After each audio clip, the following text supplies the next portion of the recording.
How's it going, guys? So we're finishing up the morning chores right now. I wanted to show you guys something with this number 561 cow. As most of you know, we have the Smax Tech health monitoring boluses in all of our cows. It's a pill that lays in their stomach that gives us the body temperature, rumination, some different data points that we can look at. This cow picked up a pretty bad case of mastitis a couple weeks ago. I treated her with an antibiotic. We're having trouble clearing it up. She was kind of running a constant fever. That blue there is her body temperature. And we like to give some aspirin to help just with the pain and also swelling. The reason that blue line drops down every so often like that, that's whenever she drinks water. It reads a cold temperature just for a little bit, but then it warms right back up. But you can see the larger dips there, they come up high and then drop down. So every morning I was giving her aspirin for a handful of days in a row. It's kind of cool to be able to track the actual effects of the aspirin and how long it lasts in her system. I really should have been giving her aspirin morning and evening, and you pretty much have coverage for most of the day. She's been eating really well and not running a fever anymore. Check the alerts, so we'll get alerts for different cows that have a temperature increase or rumination drop. So this morning there's 6 on this alert list. This one cow, she had a calf last week. She had twins, so it was a little bit of a rough start for her. Her rumination's really been coming back up now. She's eating better. Body temperature is fine. We're gonna watch that pretty closely though, because a lot of times with twins they can have trouble with retained placenta and they can end up getting metritis. It's an infection in their uterus. It's nice I can keep a close eye on her on my phone and not miss anything. This morning the plan is to clean out the bed pack in the special needs in the pre-fresh pen. We're gonna go get some breakfast, then we'll be back out to start hauling manure. Gonna get the 4240 off the spreader, put the 7220 on it. The 7220 still has the 540 PTO shaft on it, so I gotta flip this.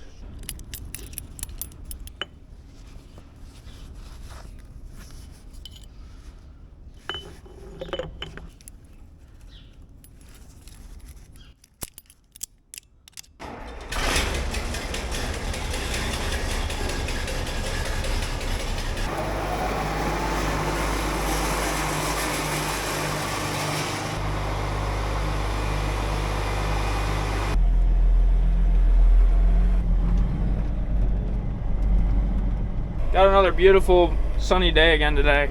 Hasn't rained in about a week and a half, which is good. We can actually get in the fields. We recently got that giant compact loader on an extended demo, so I want to try to use that today some. Here at first I might just use the skid loader to get started. Gotta chase these girls over to the scrape alley now. Hello? We'll let the special needs cows lay a little bit longer. Don't need to get that gate open right away.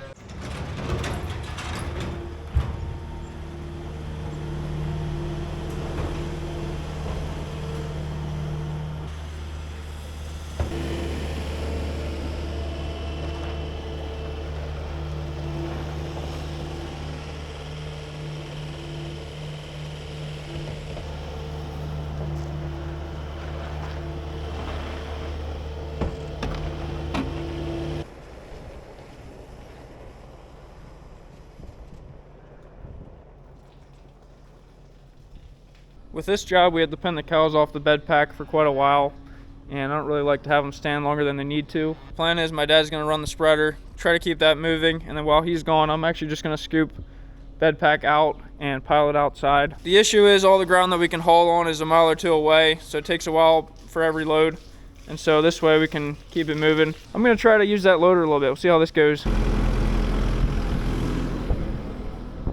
We have quite a pile building up because we weren't able to haul in the fields for a while. So this is a giant G3500 telly. Got a grapple on it, which with the type of bedding we're using, it's not as much of it's like a straw bedding that you'd want to have a grapple to hold a big scoop, but it might still work well.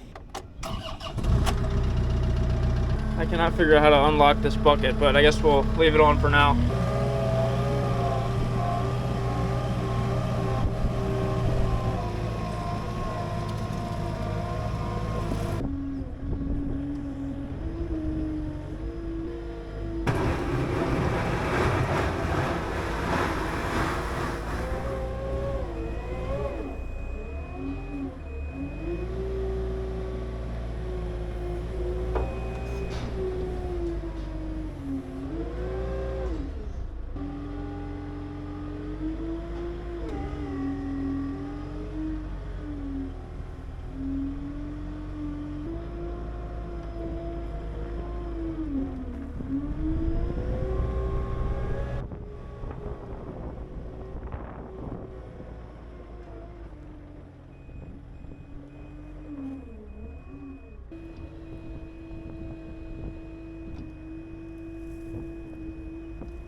I can see that gravel bucket being pretty handy if it wasn't such a fine particle bedding like this.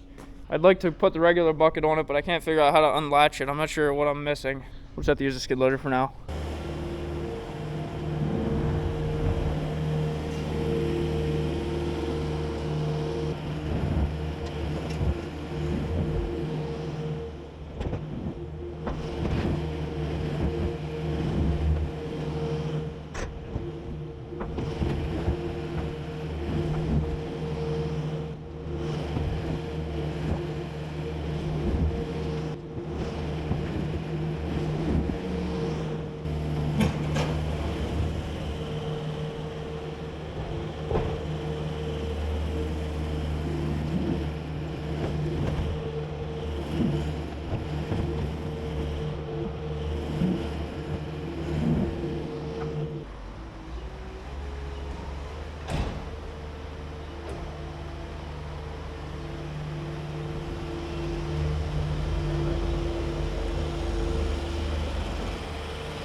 Almost done. One more spreader to fill, then we're gonna get some bedding in this pen. So it's been about 2.5 hours getting after it.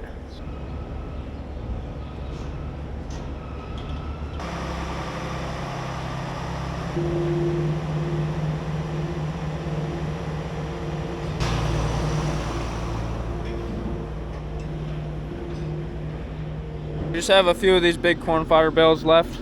I'm gonna dump these into the spreader once my dad gets back with it. Works pretty good for breaking them up. Put that on the bottom as a base and then throw some sawdust on top. We made these 1.5 years ago. We didn't get them very dry. Not the best stuff.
Thought it's time we open up the pasture for the heifers now.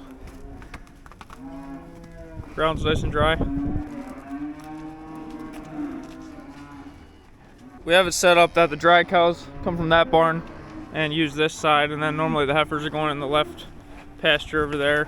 But at first we're gonna just let the heifers on both sides. We don't really want the dry cows eating a lot of the grass. More concerned with their diet being consistent.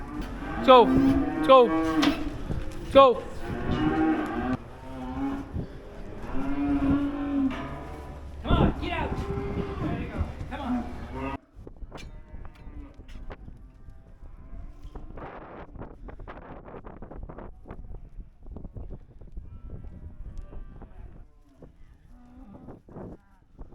We got this door in the middle of the barn. Normally we'll just run the last 3 pens together. They can go out this door. But to start the year, we'll run these 2 pens together out this way and then the last 2 out the end of the barn.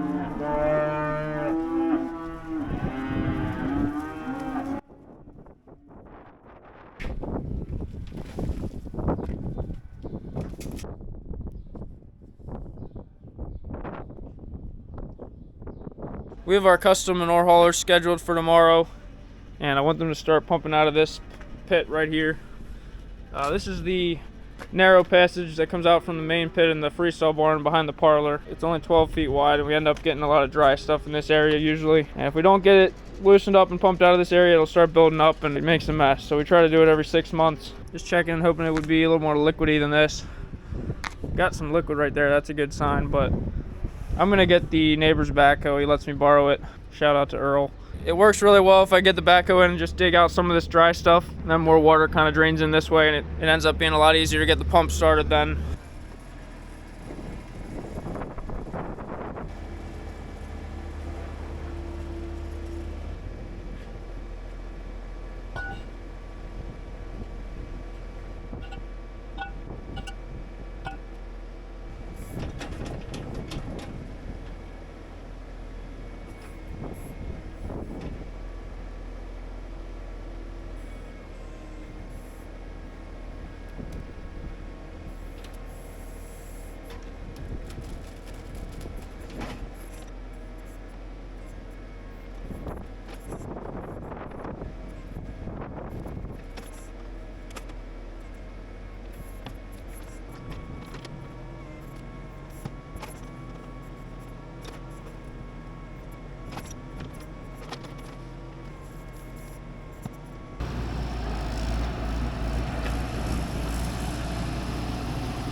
Alright guys, it's the next morning. The manure haulers just showed up at 4 a.m. Got the pump set up, looks like it's gonna pump out well. The main freestyle barn has an 8-foot manure pit underneath the whole thing, even underneath the center alley. There's just a 12-foot narrow pit that connects to it out towards the milking parlor there. We've learned to always start over there, it just helps to pull some liquid that direction. And then he'll move out to the main pit after they get that loosened up really well. I was just getting the last of the curtains opened up. One thing with the pit being under the barn, we're a little concerned about gases. Want to make sure we have as much fresh air making its way into the barn as we can. Got a bit of a breeze this morning, which is good too.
Got the milking finished up. They've been working at it for 3 hours now. Last fall we got the drag line crew in, and they were able to spread manure on all the home farm and then the neighbor's farm that we rent right beside us. Decided not to get them back this spring because we don't really need manure on all those acres around the home farm. We're gonna be putting soybeans in those fields, half of them or so. I'm gonna drive over to the other farm where they're spreading right now. We got the tankers in because they can haul over the road more distance. So we're heading back to this lane to some acres that we farm. It's a good 2-mile drive, well at least a mile from the home place. Across the fields you can see that silo standing there. Gives you an idea of where our home place is. It's not 2 miles as the crow flies, but they have to drive out to kind of a main road to get over to this lane. He's just finishing up this little field. So these were soybean fields last year, and then we planted some rye cover crop on them late in the fall. Starting to green up a little bit now. Some years it doesn't dry out this well in March, so we don't get it spread until April, after I spray, but it's working out really well this year. It actually dried out in March. We'll have manure done, and then we just have to spray these fields in another 3 weeks or something, and then we can plant in 6 weeks.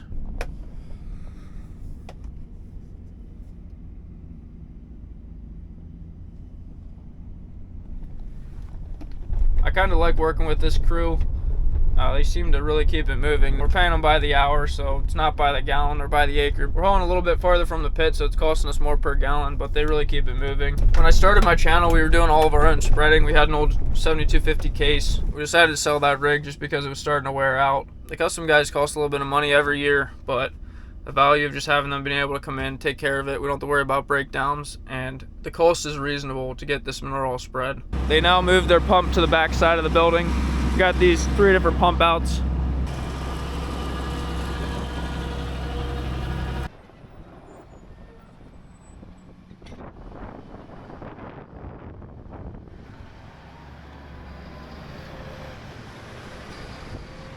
I'm in our dry cow barn right now.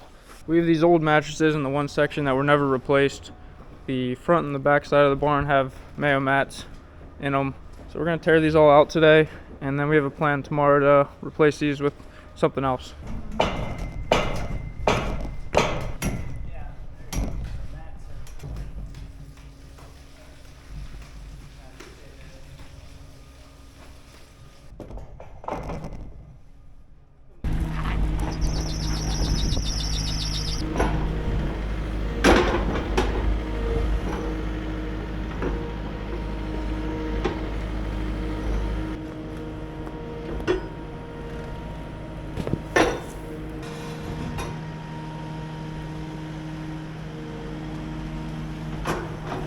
These old mattresses, they got little rubber pellets, recycled rubber, I guess.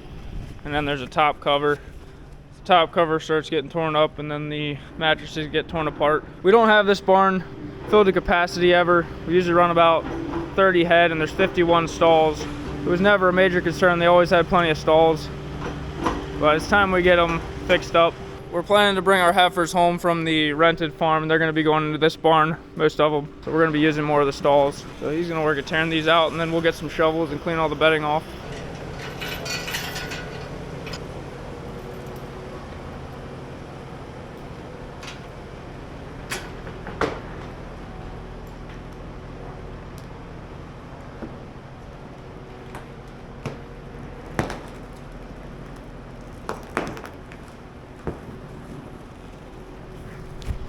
Oh, tore it off.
We got that whole side cleaned up, and we're letting these dry cows outside in the pasture now for the night.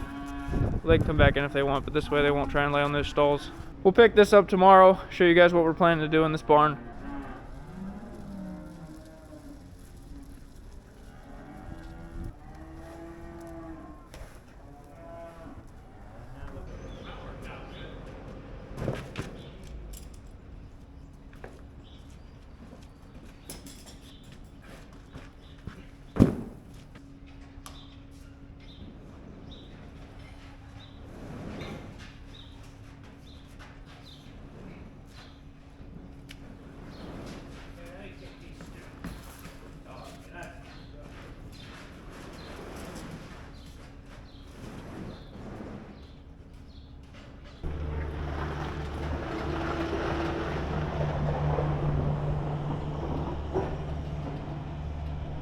couple years ago, we had pulled the water beds out of a couple of the groups in our dairy barn. We had issues with sawdust getting underneath them, and we decided we were going to try and install a row of those in that dry cow barn and see how it works. Since we already have them, we don't have much to lose.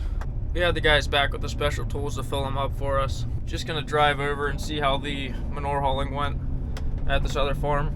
They finished up all that hauling yesterday. They hauled about 700,000 gallons, right around 100 spreader loads. This is the one rented farm. I wanted to make sure they did the correct fields. They spread on all this cereal rye cover crop. My hope is that this will green back up so we can spray it and get a good kill of this cover crop and the weeds in there. It's really good conditions to spread, and figure we better get it done if it's dry like this. Dry cow looks pretty good. We got the bill for the hauling yesterday, pretty reasonable for all that they got done. And I like the job they do stirring up the pit. Their pump just does a lot better job. The other nice thing is we were getting in the fields when the conditions were right, got everything spread in good conditions. When we were doing the hauling ourselves, we had to start a little bit before it was dry enough, just because it took so long to get everything done. And if you get rain, then you're back to square one. It's pretty tough right now to justify us owning a bigger tractor and a spreader and doing it ourselves. Seems like Dad and I have plenty to do, and we can work at other things while they're hauling, and then they get the job done, do it right. They're all done. They got all the water beds filled. There's water in some sort of antifreeze with it.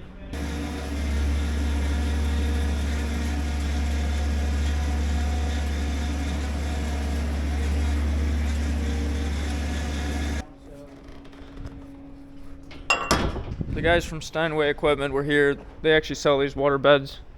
They helped us reinstall it, and they just had to put water back in through these little, the hole for the water is right in between each bed. So right there's the clamp that closes off the water. They just stuck something in there, filled them back up. We took them out of our old barn because we were having so many issues with sawdust getting underneath them. There's like 3-4 inches of sawdust under them. And we figured we could try install them in the dry cow barn and see if they work better. Not everybody has issues with the sawdust getting under them, so I don't know what was causing that. I'm interested to see now which ones the cows choose, if they have the regular mayo mats or the water beds. We're gonna chase these dry cows back in the barn. Let the heifers eat more of this grass.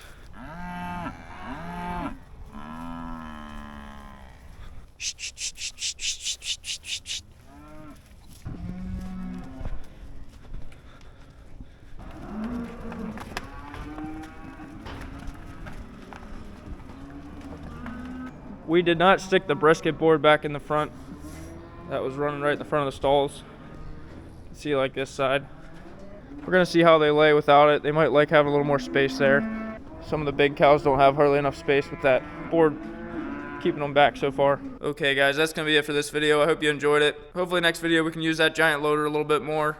See if I can get that bucket off of there. I don't know why I was having trouble with that, but I appreciate you guys watching. See you in the next one.